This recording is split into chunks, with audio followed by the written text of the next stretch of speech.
In today's video, I'm going to teach you how to enable or disable Face ID in the Monzo app. If you want fast, secure sign-ins and smooth payment approvals, biometrics can help. And if you prefer not to use facial recognition, I'll show you exactly where to switch it off. By the end, you'll know exactly where this control lives and what switching it on or off changes inside the app will keep things simple and quick. Start by opening the Monzo app on your phone.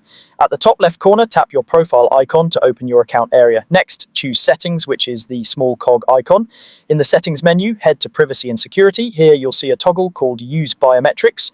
Turn this on to enable Face ID or turn it off to disable it.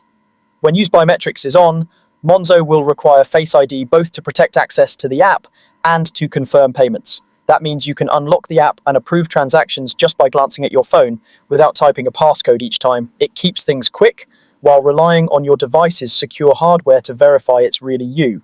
If you switch Use Biometrics off, Monzo won't ask for Face ID. Instead, you'll rely on your device's standard security methods when needed.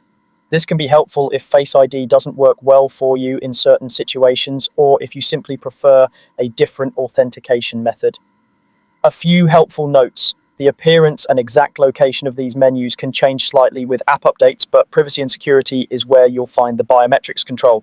Face ID is managed by your phone, so if it isn't set up on the device, the Use Biometrics option may be unavailable until you configure it in your system settings. For best results, make sure your device software is up to date and your Face ID enrollment reflects your current appearance. Good lighting and a clear view of your face will improve recognition, and if Face ID ever fails, your phone will guide you through a secure fallback. On some phones, you might see wording like biometric authentication or face recognition instead of Use Biometrics. It refers to the same setting in this context. That's all there is to it. Open Monzo, go to your profile settings, then Privacy and Security, and choose whether to use biometrics. Pick the option that matches how you like to balance convenience and security, and you'll be set for both app access and payments.